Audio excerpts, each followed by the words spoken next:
السلام علیکم ورحمۃ اللہ وبرکاتہ۔ میں ہوں انجینئر محمد طیب۔ ہم آپ کو اپنے ڈیجیٹل چینل پر خوش آمدید کہتے ہیں۔ ویڈیو شروع کرنے سے پہلے ہم آپ سے گزارش کرتے ہیں کہ آپ ہمارے اس چینل کو سبسکرائب کیجئے، گھنٹے کے بٹن کو پریس کر دیجئے تاکہ آپ کو ہماری آنے والی ویڈیو کی نوٹیفیکیشن بر وقت مل سکے۔ ویڈیو اچھی لگے تو اس کو لائک کیجئے۔ گزشتہ ویڈیو کے اندر ہم نے خلافت راشدہ سے ملوکیت تک کے سفر کو آپ کے سامنے پیش کیا تھا۔ اس ویڈیو کے اندر آج ہم باب پنجم جو کہ خلافت راشدہ اور ملوکیت کے فرق کے بارے میں ہے۔ اس باب کے اندر تقرر خلیفہ کے دستور میں تبدیلی، خلفاء کے طرز زندگی میں تبدیلی، بیت المال کی حیثیت میں تبدیلی، آزادی اظہار رائے کا خاتمہ، عدلیہ کی آزادی کا خاتمہ، شورا کا خاتمہ، نسلی اور قومی عصبیتوں کا ظہور، قانون کی بالاتری کا خاتمہ، اور حضرت معاویہ کے عہد میں، یزید کے دور میں، دولت بنی مروان کے دور میں، اور حضرت عمر بن عبدالعزیز کا مبارک دور بھی شامل ہے۔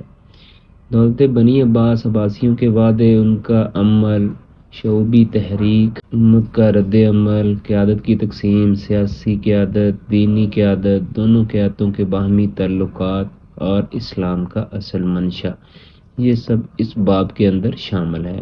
اس سے پہلے ان صفحات میں ہم تفصیل کے ساتھ یہ بیان کر چکے ہیں کہ خلافت کس طرح کے مراحل سے گزرتی ہوئی آخرکار ملوکیت میں تبدیل ہوئی۔ اس رودات کے مطالعے سے یہ بات بخوبی واضح ہو جاتی ہے کہ مسلمانوں کا خلافت راشدہ جیسے بے نظیر مثالی نظام کی نعمت سے محروم ہو جانا کوئی اتفاقی حادثہ نہ تھا جو اچانک بلا سبب رونما ہو گیا، بلکہ اس کے کچھ اسباب تھے۔ وہ بتدریج امت کو دھکیلتے ہوئے خلافت سے ملوکیت کی طرف لے گئے۔ اس المناک تغیر کے دور میں جتنے مراحل پیش آئے، ان میں سے ہر مرحلے پر اس کو روکنے کے امکانات موجود تھے، مگر امت کی اور در حقیقت پوری نوع انسانیت کی یہ بدقسمتی کی تھی کہ تغیر کے اسباب بہت زیادہ طاقتور ثابت ہوئے، حتیٰ کہ ان امکانات میں سے کسی ایک کا فائدہ بھی نہ اٹھایا جا سکا۔ اب ہمیں اس سوال پر بحث کرنی ہے کہ خلافت اور ملوکیت کے درمیان اصل فرق کیا تھا۔ ایک چیز کی جگہ دوسری چیز کے آ جانے سے حقیقت میں کیا تغیر واقع ہوا؟ اس کے کیا اثرات مسلمانوں کی اجتماعی زندگی پر مرتب ہوئے؟ نمبر 1، تقرر خلیفہ کی دستور میں تبدیلی۔ اولین بنیادی تبدیلی اس دستوری قاعدے میں ہوئی جس کے مطابق کسی شخص کو امت کا سربراہ بنایا جاتا ہے۔ خلافت راشدہ میں وہ قاعدہ یہ تھا کہ کوئی شخص خود علامت حاصل کرنے کے لیے نہ اٹھے، اپنی صحیح تدبیر سے برسر اقتدار نہ آئے، بلکہ لوگ جس کو امت کی سربراہی کے لیے موزوں سمجھیں اپنے مشورے سے اقتدار اس کے سپرد کر دیں۔ بیعت الاقتدار کا نتیجہ نہیں بلکہ اس کا سبب ہو۔ بیعت حاصل ہونے میں آدمی کی اپنی کسی کوشش یا سازش کا قطعاً کوئی دخل نہ ہو۔ لوگ بیعت کرنے یا نہ کرنے کے معاملے میں پوری طرح آزاد ہوں۔ جب تک کسی کو لوگوں کی آزادانہ رضامندی سے بیعت حاصل نہ ہو جائے، وہ برسر اقتدار نہ آئے۔ خلفائے راشدین میں سے ہر ایک اس قاعدے کے مطابق برسر اقتدار آیا۔ ان میں سے کسی نے بھی خود خلافت لینے کی برائے نام بھی کوشش نہ کی، بلکہ جب خلافت ان کو دی گئی تب انہوں نے اس کو لیا۔ سیدنا علی رضی اللہ تعالیٰ عنہ کے متعلق اگر کوئی شخص زیادہ سے زیادہ کچھ کہہ سکتا ہے تو وہ یہ ہے کہ وہ اپنے آپ کو خلافت کے لیے حق سمجھتے تھے، لیکن کسی قابل اعتبار تاریخی روایت سے اس کے متعلق یہ بات ثابت نہیں ہوتی کہ انہوں نے خلافت حاصل کرنے کے لیے کبھی کسی درجہ میں کوئی ادنا سی بھی کوشش کی ہو۔ لہٰذا ان کا محض اپنے آپ کو حق سمجھنا اس قاعدے کے خلاف قرار نہیں دیا جا سکتا۔ در حقیقت چاروں خلفاء اس معاملے میں بالکل یکساں تھے کہ ان کی خلافت دی ہوئی خلافت تھی، نہ کہ لی ہوئی خلافت۔ ملوکیت کا آغاز اس قاعدے کی تبدیلی سے ہوا۔ حضرت معاویہ رضی اللہ تعالیٰ عنہ کی خلافت اس نوعیت کی خلافت نہ تھی کہ مسلمانوں کے بنانے سے وہ خلیفہ بنے ہوں۔ اگر مسلمان ایسا کرنے پر راضی نہ ہوتے تو وہ نہ بنتے۔ وہ بہرحال خلیفہ ہونا چاہتے تھے، انہوں نے لڑ کر خلافت حاصل کی۔ مسلمانوں کے راضی ہونے پر ان کی خلافت کا انحصار نہ تھا، لوگوں نے ان کو خلیفہ نہیں بنایا، وہ خود اپنے زور سے خلیفہ بنے۔ وہ جب خلیفہ بن گئے، لوگوں کے لیے بیعت کے سوا کوئی چارہ نہ تھا۔ اس وقت اگر ان کی بیعت نہ کی جاتی تو اس کا نتیجہ یہ ہونا تھا کہ وہ اپنے حاصل کردہ منصب سے ہٹ جاتے، بلکہ اس کے معلّہ خون ریزی ود نظمی کے تھے جس امن و نظم پر ترجیح نہیں دی جا سکتی تھی۔ اس لیے امام حسن رضی اللہ تعالیٰ عنہ کی دستبرداری ربیع الاول 41 کے بعد تمام صحابہ اور تابعین اور صفائے امت نے ان کے بیعت پر اتفاق کیا اور اس کو عامل جماعت اس بنا پر قرار دیا کہ کم از کم باہمی خانہ جنگی تو ختم ہوئی۔ حضرت معاویہ رضی اللہ تعالیٰ عنہ خود بھی اس پوزیشن کو اچھی طرح سمجھتے تھے۔ اپنے زمانہ خلافت کے آغاز میں انہوں نے مدینہ طیبہ میں تقریر کرتے ہوئے خود فرمایا، باخدا میں تمہاری حکومت کی زمام کار اپنے ہاتھ میں لیے ہوئے اس بات سے ناواقف نہ تھا کہ تم میرے برسر اقتدار آنے سے خوش نہیں ہو، اسے پسند نہیں کرتے۔ اس معاملہ میں جو کچھ تمہارے دلوں میں ہے اسے میں خوب جانتا ہوں، مگر میں نے اپنی اس تلوار کے زور سے تم کو مغلوب کر کے اسے لیا ہے۔ اب اگر تم یہ دیکھو کہ میں تمہارا حق پورا ادا نہیں کر رہا تو تھوڑے سے مجھ پر راضی ہو۔ اس طرح جس تغیر کی ابتدا ہوئی تھی یزید کی ولی عہدی کے بعد وہ ایسا مستحکم ہوا کہ موجودہ صدی میں مصطفیٰ کمال کے الغائے خلافت تک ایک دن کے لیے بھی اس میں تزلزل واقع نہ ہوا۔ اس سے جبری بیعت اور خاندانوں کی موروثی بادشاہت کا ایک مستقل طریقہ چل نکلا۔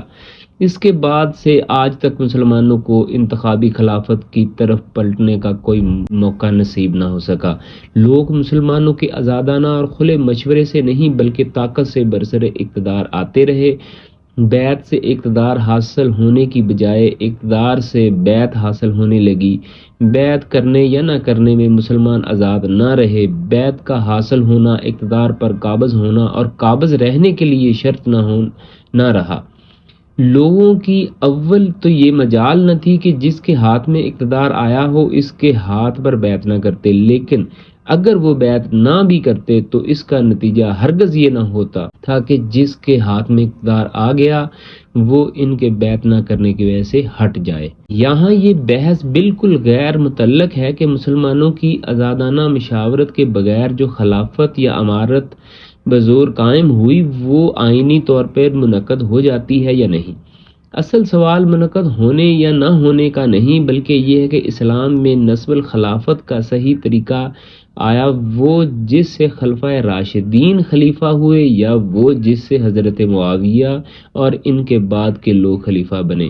ایک طریقہ کسی کام کے کرنے کا وہ ہے جس کا اسلام نے ہم کو ہدایت دی، دوسرا طریقہ اسی کام کے کرنے کا وہ ہے جس کے مطابق اگر وہ کام کر ڈالا جائے تو وہ اسلام اسے برداشت کر لینے کی ہمیں صرف اس لیے تلقین کرتا ہے تاکہ اسے مٹانے اور بدلنے کی کوشش کہیں اس سے بھی زیادہ بدتر حالات نہ پیدا کر دے۔ بڑا ظلم کرے گا وہ شخص جو ان دونوں کو ایک درجے میں رکھ دے اور دعویٰ کرنے کو اسلام یہ دونوں طریقے یکساں جائز ہیں، ایک محض جائز ہی نہیں بلکہ عین مطلوب، دوسرا اگر جائز ہے تو قابل برداشت ہونے کی حیثیت سے ہے نہ کہ پسندیدہ مطلوب ہونے کی حیثیت سے۔ نمبر 2 پہ ہے خلفاء کے طرز زندگی میں تبدیلی۔ دوسری نمایاں تبدیلی یہ تھی کہ دور ملوکیت کے آغاز ہی سے بادشاہ قسم کے خلفاء نے کثر و کثرہ کا سائر زندگی اختیار کر لیا اور اس طریقے کو چھوڑ دیا جس پر نبی کریم صلی اللہ علیہ وآلہ وسلم اور چارہ خلفاء راشدین زندگی بسر کرتے تھے۔ انہوں نے شاہی محلات میں رہنا شروع کر دیا، شاہی حرس یعنی باڈی گارڈ ان کے محلوں کی حفاظت کرنے اور ان کے جلوے میں چلنے لگے، حاجت و دربان ان کے اور عوام کے درمیان حائل ہو گئے۔ رعیت کا براہ راست ان تک پہنچنا اور ان کا خود رعیت کی درمیان رہنا سہنا چلنا پھرنا بند ہو گیا۔ اپنی رعیت کے حالات معلوم کرنے کے لیے وہ اپنے ماتحت کار کے محتاج ہو گئے، جس کے ذریعے سے کبھی کسی حکومت کو بھی صحیح احوال کا علم نہ ہو سکا ہے، اور رعیت کے لیے وہ یہ ممکن نہ رہا کہ بلا توسط ان تک اپنی حاجات اور شکایت لے کر جا سکیں۔ یہ طرز حکومت اس طرز کے بالکل برعکس تھا جس پر خلفائے راشدین کی حکومت کرتے تھے۔ وہ ہمیشہ عوام کے درمیان رہے، جہاں ہر شخص ان سے آزادی کے ساتھ مل سکتا تھا۔ وہ بازاروں میں چلتے پھرتے تھے، ہر شخص ان کا دامن پکڑ سکتا تھا۔ وہ پانچوں وقت عوام کے ساتھ انہی کی صفوں میں نماز پڑھتے تھے، جمعے کے خطبوں میں ذکر اللہ، تعلیم دین کے ساتھ ساتھ اپنی حکومت کی پالیسی سے بھی عوام کو آگاہ کرتے تھے۔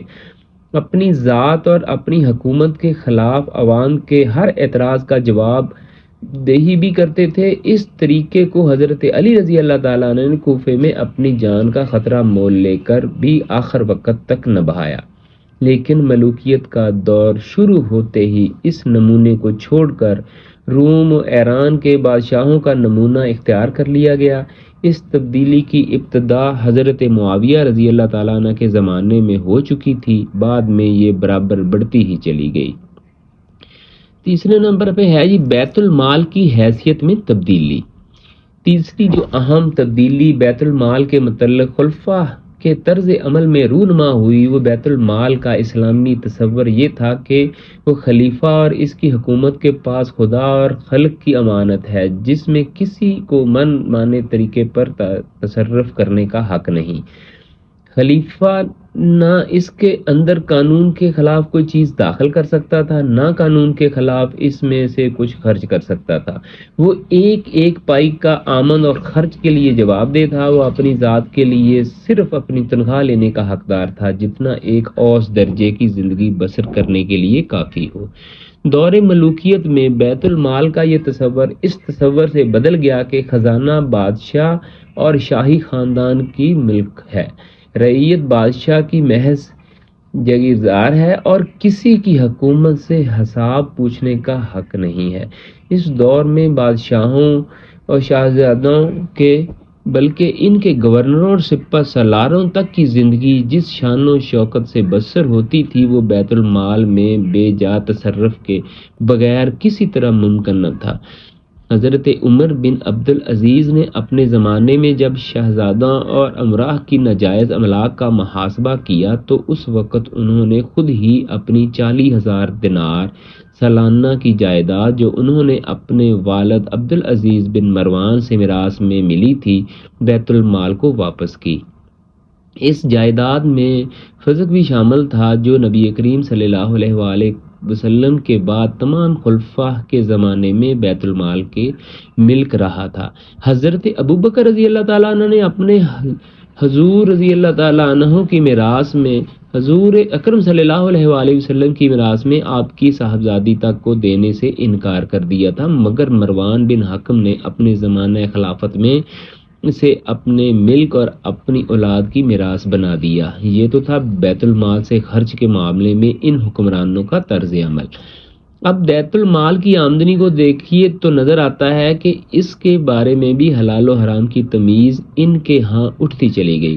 حضرت عمر بن عبد العزیز نے اپنے ایک فرمان میں ان ناجائز ٹیکسوں کی ایک فہرست دی جو ان کے پیش رو شاہانہ بنی امیہ کے زمانے میں رعایا سے وصول کیے جاتے تھے۔ اس کے مطالعہ سے اندازہ ہوتا ہے کہ ان لوگوں نے بیت المال کی آمدنی کے بارے میں شرعیت کے قواعد کو کس بری طرح توڑنا شروع کر دیا تھا۔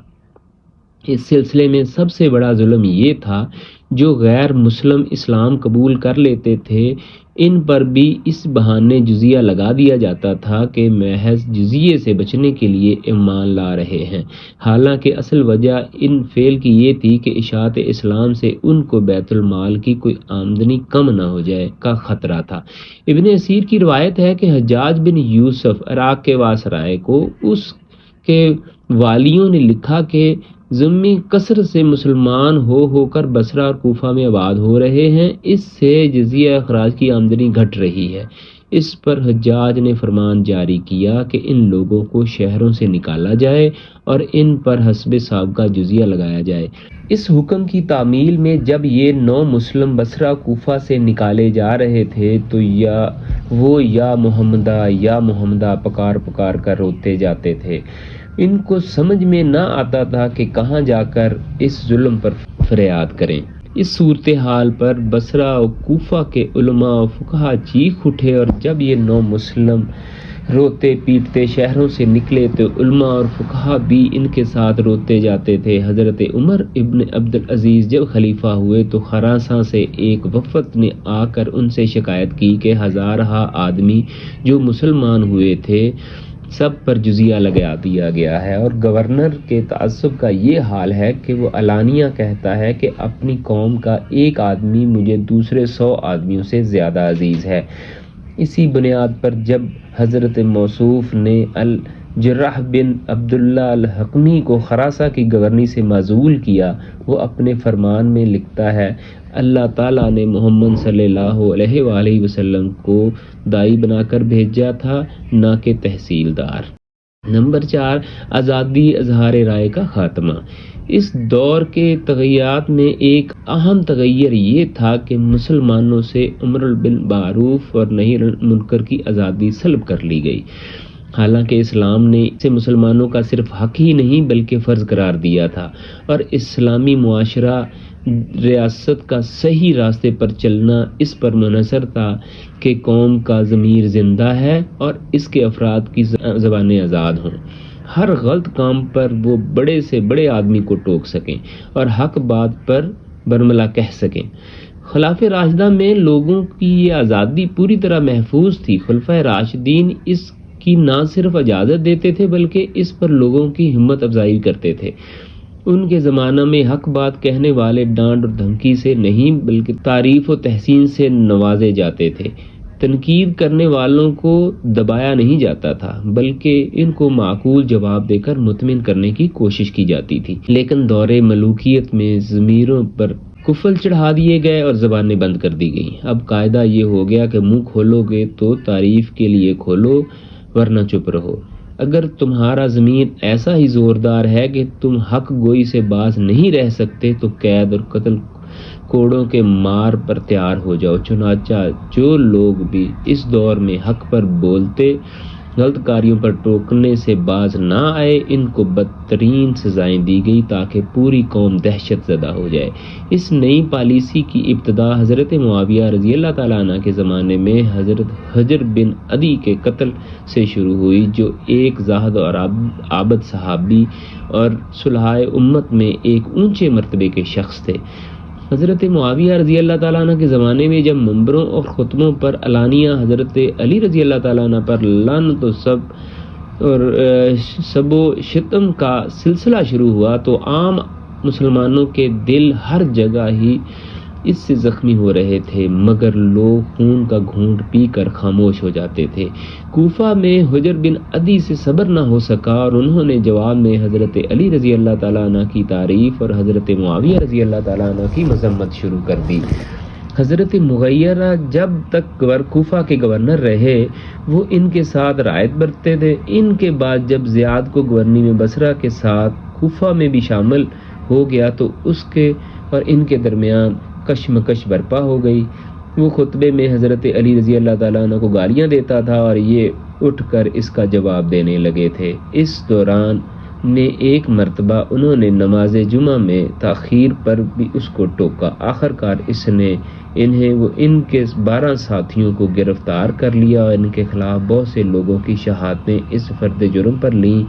انہوں نے ایک جتھا بنا لیا، خلیفہ کو علانیہ گالیاں دینے لگے، امیر المومنین کے خلاف لڑنے کی دعوت دیتے۔ ان کا دعویٰ یہ ہے کہ خلافت آل ابی طالب کے سوا کسی کے لیے درست نہیں۔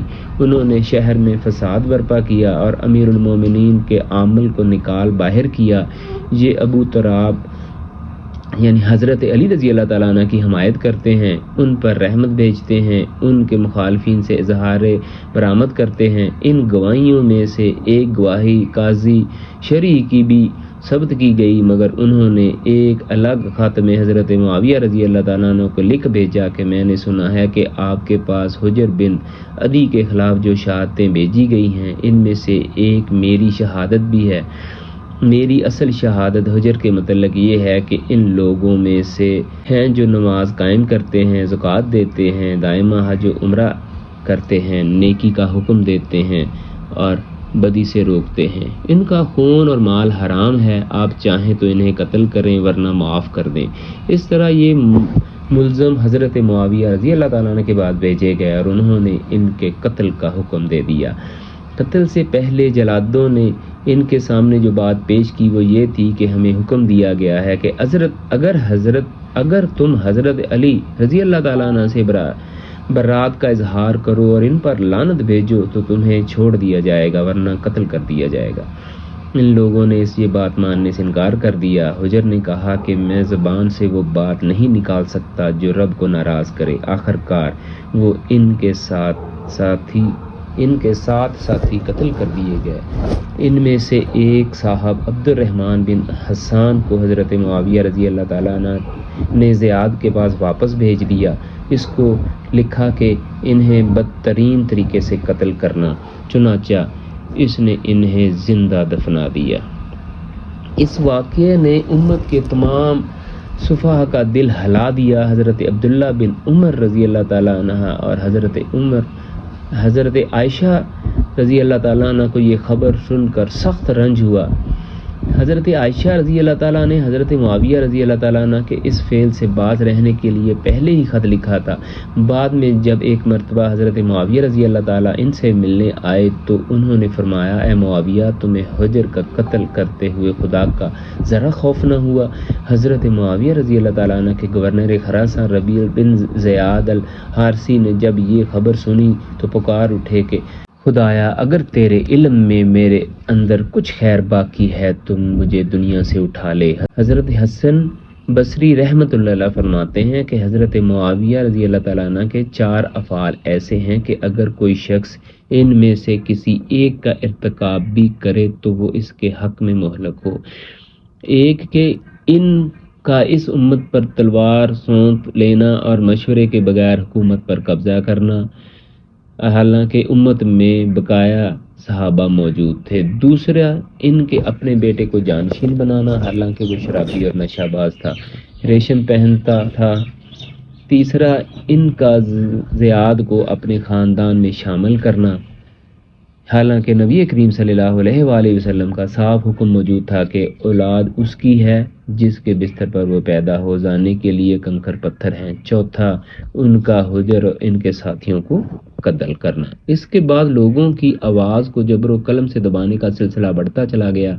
مروان بن حکم نے اپنی گورنری مدینہ کے زمانہ میں حضرت مصور بن مخرمہ کو اس قصور میں لات مار دی کہ انہوں نے اس کی ایک بات پر یہ کہہ دیا کہ آپ نے یہ بری بات کہی ہے۔ حجاج بن یوسف کو ایک مرتبہ حضرت عبداللہ بن عمر رضی اللہ تعالیٰ عنہ نے خطبہ لمبا کرنے اور نماز جمعہ حد سے زیادہ تاخیر کرنے پر ٹوکا تو اس نے کہا، میرا ارادہ ہے کہ تمہاری یہ دونوں آنکھیں جس سر میں ہیں اس پر ضرب لگاؤں۔ عبد الملک بن مروان 65 ہجری میں جب مدینہ گیا تو منبر رسول صلی اللہ علیہ وآلہ وسلم پر کھڑے ہو کر اس نے اعلان کیا، میں اس امت کے امراض کا علاج تلوار کے سوا کسی اور چیز سے نہ کروں گا۔ اب اگر کسی نے مجھے اتق اللہ کہا تو میں اس کی گردن مار دوں گا۔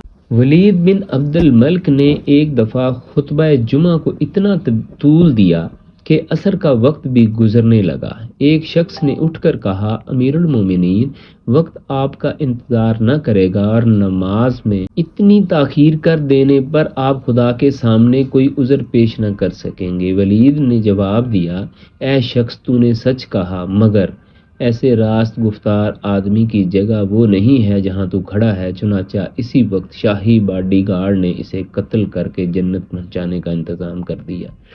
یہ پالیسی رفتہ رفتہ مسلمانوں کی پست ہمت مسحت پر تصعید بناتی چلی گئی، خطرہ مول لے کر سچی بات کہنے والے ان کے اندر کم ہوتے چلے گئے، خوشامد ضمیر فروشی کی قیمت گیٹ میں بڑھتی چلی گئی، حق پرستی دراز بازی کی قیمت گرتی چلی گئی، اعلیٰ قابلیت رکھنے والے ایماندار اور باضمیر لوگ حکومت سے بے تعلق ہو گئے، عوام کا حال یہ ہو گیا کہ انہیں ملک اور اس کے معاملات سے کوئی دلچسپی باقی نہ رہی، حکومتیں آتی اور جاتی رہیں مگر لوگ بس ان کی آمد و رفت کے تماشائی بن کے رہ گئے۔ عام لوگوں میں اس پالیسی نے جس سیرت کردار کو نشوونما کر دینا شروع کیا، اس کا ایک نمونہ واقعہ ہوا جو حضرت علی بن حسین امام زین العابدین کے ساتھ پیش آیا۔ وہ بیان فرماتے ہیں کہ سانحہ کربلا کے بعد ایک شخص چھپا کر مجھے اپنے گھر لے گیا اور میری خوب خطارت مدارت کی۔ اس کا حال یہ تھا کہ ہر وقت مجھے دیکھ دیکھ کر روتا تھا، وہ اپنی جگہ یہ سمجھتا تھا کہ میرے لیے اگر کسی شخص کے اندر وفا ہے تو وہ یہ شخص ہے۔ اتنے میں عبید اللہ بن زیاد کی یہ منادی سنی گئی، جو کوئی علی بن حسین کو ہمارے پاس پکڑ کر لائے گا اسے 300 درہم انعام دیا جائے گا۔ یہ اعلان سنتے ہی وہ شخص میرے پاس آیا، میرے ہاتھ میرے گردن سے باندھتا جاتا تھا اور روتا جاتا تھا۔ اسی حالت میں وہ مجھے ابن زیاد کے پاس لے گیا اور اس سے انعام حاصل کر لیا۔ نمبر 5 پر ہے جی عدلیہ کی آزادی کا خاتمہ۔ جوڈیشری کی انتظامی سے آزادی کا حصول بھی اسلامی ریاست کے بنیادی اصولوں میں سے تھا۔ خلافت راشدہ میں قاضیوں کا تقرر اگرچہ خلفاء ہی کرتے تھے، مگر جب کوئی شخص قاضی مقرر ہو جاتا تھا تو اس پر خدا کے خوف اور اس کے اپنے علم و ضمیر کے سوا کسی کا دباؤ نہ رہتا تھا۔ کوئی بڑے سے بڑا شخص بھی عدالت کے کام میں دخل دینے کی جرت نہیں کر سکتا تھا، حتیٰ کہ قاضی خود خلیفہ کے خلاف فیصلہ دے سکتے تھے اور دیتے بھی تھے۔ مگر جب ملوکیت آئی تو بالآخر یہ اصول بھی ٹوٹنا شروع ہو گیا۔ جن معاملات سے ان بادشاہ قسم کے خلفاء کو سیاسی اسباب یا ذاتی مفاد کے بنا پر دلچسپی ہوتی تھی، ان میں انصاف کرنے کے لیے عدالتیں آزاد نہ رہیں، حتیٰ کہ شہزادوں، گورنروں، قائدین اور شاہی محلات کے متوسلین تک کے خلاف مقدمات میں عدل کرنا مشکل ہو گیا۔ یہ ایک بڑا سبب تھا اس بات کا کہ اس زمانے میں صالح علماء بالعموم قضاء کا منصب قبول کرنے سے انکار کر دیتے تھے۔ جو عالم ان حکمرانوں کی طرف سے عدالت کی کرسی پر بیٹھنے پر راضی ہو جاتا تھا، اسے لوگ شک کی نگاہ سے دیکھنے لگے تھے۔ عدلیہ پر انتظامیہ کی دست درازی یہاں تک بڑھی کہ گورنروں کو قاضیوں کے عزل و نصب کا اختیار دے دیا گیا، حالانکہ خلفائے راشدین کے زمانے میں یہ اختیارات خلیفہ کے سوا کسی اور کو حاصل نہ تھے۔ آج کی اس ویڈیو میں ہم بس یہی پر اختتام کریں گے۔ ہم نے اس ٹاپک کے 5 جز کو جو ہے وہ آپ کے سامنے پیش کیا ہے۔ اس کی اگلی ویڈیو میں ہم 6واں جز جو کہ شورا حکومت کا خاتمہ ہے اس کو ڈسکس کریں گے، آپ کے سامنے پیش کریں گے۔ یہاں ہم آپ سے اجازت چاہیں گے۔ اجازت لینے سے پہلے ہم آپ سے ایک بار پھر درخواست کریں گے کہ آپ ہمارے اس چینل کو سبسکرائب کر کے ویڈیو کو لائک کیجئے اور گھنٹی کے بٹن کو پریس کر دیجئے تاکہ آپ کو ہماری آنے والی ویڈیو کا نوٹیفیکیشن بر وقت مل سکے۔ ہمیں دیجیے اجازت۔ اللہ نگہبان۔